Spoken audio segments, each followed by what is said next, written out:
Chers étudiants, je vais continuer sur le cours de la membrane plasmique et maintenant on va s'intéresser au transport actif primaire et secondaire. Nous avions vu auparavant transport passif qui ne demandait pas d'énergie. Maintenant le transport actif, comme le nom l'indique, il y a besoin d'énergie. Donc, ce transport actif, c'est un transport d'ions ou de molécules qui s'effectue contre le sens de gradient de concentration. Ça veut dire quoi?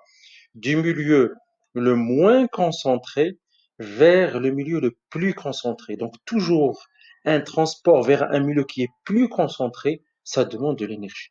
Donc, il consomme de l'énergie qui est donc couplée avec un mécanisme produisant de l'énergie. On va voir ça en détail. Donc, vous avez le transport actif primaire. OK? Donc, c'est ce transport actif primaire.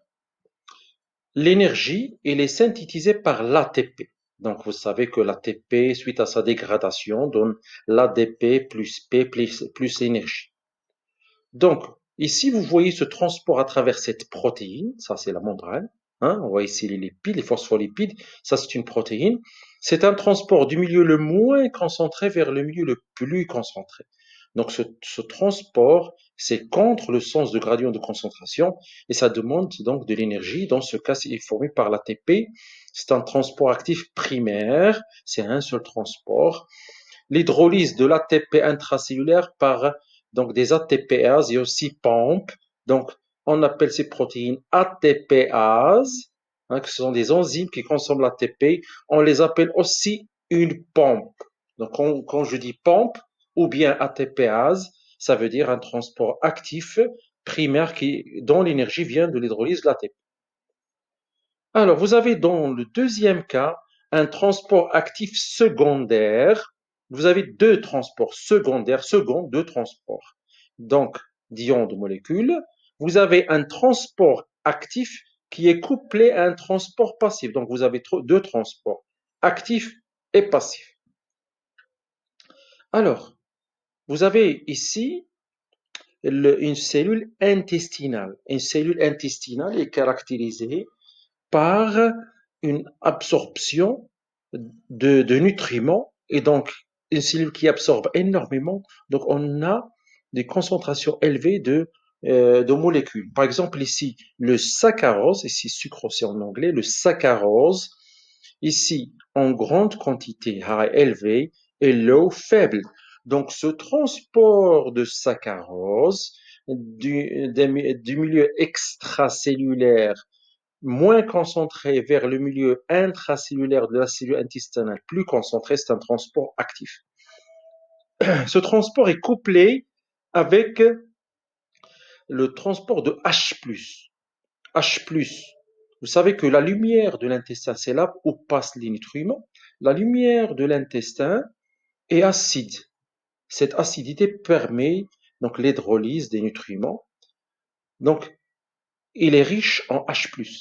C'est normal. Pour l'hydrolyse, il faut donc un pH acide dans la lumière de l'intestin. Donc, du passage de H+, du milieu le plus concentré vers le milieu le moins concentré. Donc, c'est une diffusion, c'est un transport passif. Donc, couplage du transport actif du saccharose avec le transport passif de H+. Donc, d'où vient l'énergie? Ici, il n'y a pas d'ATP. D'où vient l'énergie? Eh bien, l'énergie, il est fournie par le gradient électrochimique de H+ ou bien Na+. Ça veut dire quoi? Un gradient. Gradient, ça veut dire une différence de quoi? La charge électrique, donc une différence de charge électrique et chimique concentration. Donc, c'est une différence de charge électrique et de concentration.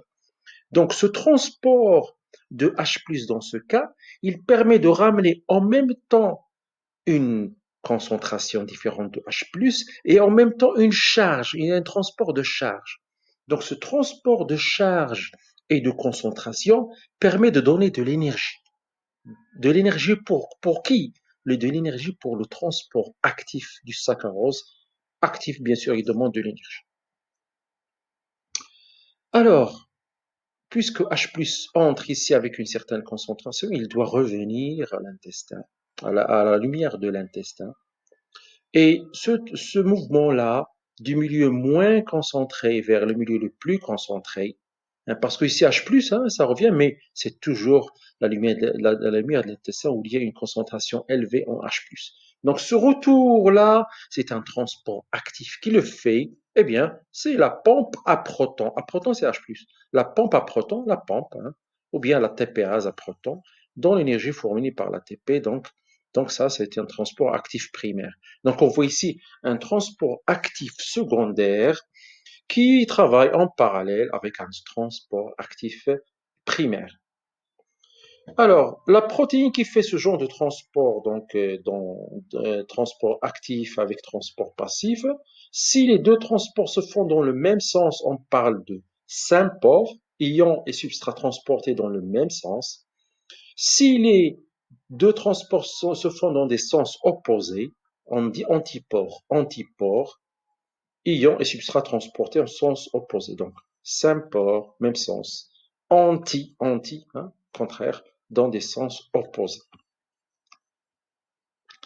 On voit maintenant un autre exemple de transport actif secondaire, c'est le cotransport de sodium et de glucose. Ici, on avait parlé du transport du saccharose avec H+. Là, c'est du transport du glucose avec le sodium. Donc, on a ici cette protéine qui fait ce transport donc actif secondaire. On a ici la cellule intestinale qui absorbe énormément, donc on a toujours des concentrations élevées en nutriments. Donc ici, on a la concentration élevée en glucose dans le milieu intracellulaire et la concentration faible du glucose dans le milieu extracellulaire, dans la lumière de l'intestin. Je rappelle, c'est là où passent les nutriments. Donc le glucose entre dans la cellule du milieu le moins concentré vers le milieu le plus concentré, c'est un transport actif. Ce transport est couplé au transport du sodium. Vous vous rappelez qu'on a déjà vu que le sodium existe en grande quantité dans le milieu extracellulaire. Donc ce passage du sodium, c'est un transport, bien sûr, passif du milieu extracellulaire vers le milieu intracellulaire. Donc ce gradient électrochimique, parce que ça ramène la concentration de sodium et aussi une charge, ça rapporte l'énergie nécessaire pour le transport actif du glucose. Et après le glucose dans la cellule intestinale, il doit passer vers les autres testicules, le sang. Et ce passage du glucose du milieu le plus concentré vers le milieu le moins concentré, dans ce cas-là, bien sûr, c'est un transport passif qui le fait. C'est un transport unipore, donc passif du glucose. Vous vous rappelez, par exemple, la perméase, GLUT1,5 qui fait ce genre de transport passif. Donc, on voit toujours qu'il y a différents types de transports qui interviennent. Donc, actif primaire, actif secondaire, transport passif, etc. Ce transport, il est bloqué par la cyanure et le bailli, donc, qui arrête donc c'est ce qui bloque ce transport actif secondaire du sodium et de glucose. Si la quantité du sodium extracellulaire est diminuée, donc ça permet ici de diminuer également ce transport parce que il faut que le sodium rentre vers le milieu du milieu extracellulaire puis le milieu intracellulaire pour apporter de l'énergie nécessaire au transport du glucose contre le sens de gradient de concentration. On schématise ce transport du sodium et du glucose toujours, hein. Sodium, glucose, Gl, glucose, transport, donc c'est SGLT1, donc c'est le glucose faible concentration, lumen, ça veut dire la lumière de l'intestin, donc forte concentration dans la cellule intestinale, qu'on appelle l'entérocyte, donc le glucose transport actif et le sodium transport passif. Forte concentration, faible concentration, et ça ramène de l'énergie nécessaire pour le transport du glucose.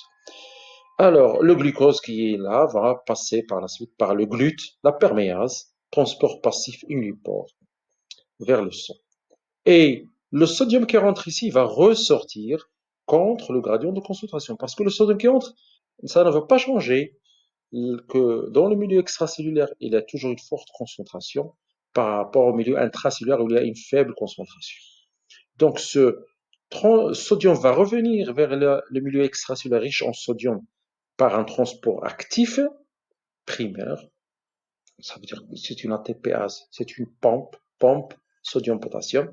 Ce transport du sodium, il est couplé au transport du potassium. Vous vous rappelez que le potassium, il est riche dans le milieu intracellulaire, donc c'est un transport qui est aussi actif.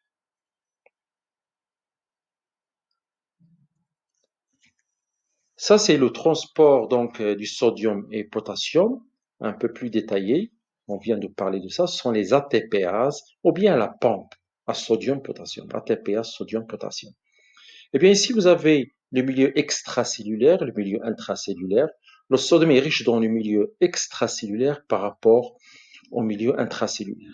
Donc, le sodium, la pompe à son état initial, elle est active pour le sodium. Donc, ici, les 3 ions sodium qui passent dans l'enzyme. L'enzyme, c'est la TPase. Ase, quand vous écoutez ase, c'est enzyme. Donc, la 3 sodium se fixe ici. Et vous avez la TP, donc c'est un transport actif, la TP qui est dégradée pour donner ADP plus P plus l'énergie. Donc ce P, ça entraîne ce qu'on appelle la phosphorylation. Le P se fixe à la pompe. La phosphorylation de la pompe, ce qui va entraîner une sortie des 3 ions de sodium. Donc la pompe change de forme pour faire ce transport vers le milieu extracellulaire, transport actif. À ce niveau-là, quand la pompe change de forme, il devient actif pour le potassium. Donc 2 ions de potassium, ok, qui se fixent. À ce moment-là, il y a une dissociation du phosphate. Donc c'est ce qu'on appelle la déphosphorylation de la pompe. Déphosphorylation de la pompe. Et la pompe, suite à cette déphosphorylation, à cette perte de phosphore, va changer de forme et va revenir à son état initial, ce qui permet la rentrée du potassium vers le milieu intracellulaire qui est riche en potassium. C'est aussi un transport actif. Donc il y a ici un couplage entre transport de 3 ions sodium avec l'entrée, la sortie de 3 ions sodium avec l'entrée de 2 ions potassium. On parle ici donc du transport actif primaire et secondaire du calcium. Ce sont donc plusieurs transports qui font ça. On va parler maintenant donc du calcium. Vous savez que le calcium, il est riche dans le milieu extracellulaire. Donc, ce passage du milieu extracellulaire vers intracellulaire, c'est un transport évidemment passif. Donc ça, c'est la membrane plasmique, c'est en anglais, hein, en inverse, membrane plasmique, milieu intracellulaire, milieu extracellulaire. Donc le calcium va entrer ici par des protéines qui font un transport passif. Ce sont des ions, donc ce sont des canaux ioniques. Ces canaux ioniques sont ouverts. Vous vous rappelez, c'est un ensemble de protéines transmembranaires qui présentent un canal au milieu qui s'ouvre et qui se ferme, qui s'ouvre par une différence de potentiel. Différence de potentiel de charge électrique entre le milieu extra et intracellulaire, et aussi par un ligand, une sorte de clé qui ouvre donc le canal. Donc c'est un transport qui est passif. Alors, on voit également, donc la cellule elle a besoin de calcium pour différents types de mécanismes. On va les voir dans la vidéo prochaine. Quand on parlera de l'endocytose et l'exocytose. Donc ici, s'il y a donc un excès de calcium, donc il y a une sortie de calcium, donc voilà, par ce phénomène. Donc du milieu intra, moins riche en calcium, vers le milieu extra qui est riche en calcium. Donc c'est un mouvement qui est actif, c'est un transport actif, ok, contre le sens de contraction. Ce transport est couplé au sodium qui va rentrer du milieu extracellulaire plus concentré vers le milieu intracellulaire moins concentré, donc c'est un transport passif, donc c'est un transport actif secondaire. Alors, s'il y a un besoin de calcium, eh bien, s'il y a un excès, ça peut aller, donc le calcium peut être transporté dans les organites cellulaires, tels que la mitochondrie, le réticulum endoplasmique, et ça constitue des réserves. Quand on en a besoin, le calcium peut sortir vers la cellule. Donc, on va considérer l'organite comme l'acide. Donc, le milieu intra-mitochondrie, il est moins riche en calcium. Le milieu extra-mitochondrie, je fais le même raisonnement que pour l'acide. Le milieu extra-mitochondrie est riche en calcium. Donc, le calcium va sortir transport actif, couplé avec le transport passif. Donc, c'est un transport actif secondaire. Là, le calcium va rentrer du milieu extra-mitochondrie riche en calcium vers le milieu intramitochondrien pauvre en calcium. Donc ça, c'est un transport, bien sûr, qui est passif à travers un canal ionique à calcium. Pareil pour le réticulum endoplasmique. Ici, un transport du milieu intracellulaire vers le milieu extracellulaire riche en calcium, donc c'est une ATPase, c'est une pompe à calcium. Donc, au cours, dans la cellule, il y a toujours intervention de plusieurs mécanismes, transport passif, transport actif primaire, transport actif secondaire, etc.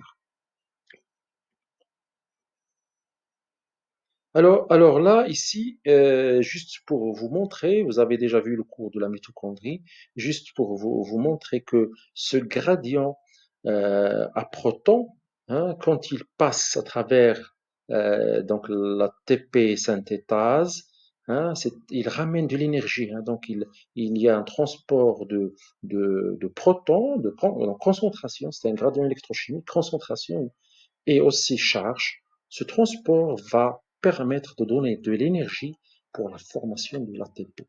Donc le transport donc de H+, et aussi de Na+, permet de donner de l'énergie. Également, dans les membranes des lysosomes, vous savez que les lysosomes sont riches en hydrolase acide, donc riches en protons. Donc il y a une pompe à protons au niveau de la membrane des lysosomes. Vous vous souvenez qu'on avait dit qu'il y a une ressemblance entre la membrane plasmique et les membranes des organites cellulaires. Et ici, donc, cette pompe donc à H+, permet de faire rentrer H+, pour garder l'acidité donc au sein des lysosomes. C'est la pompe à H+, c'est une ATPase qui consomme de l'ATP. Donc voilà, on a terminé donc le transport euh, actif primaire et secondaire. Et merci.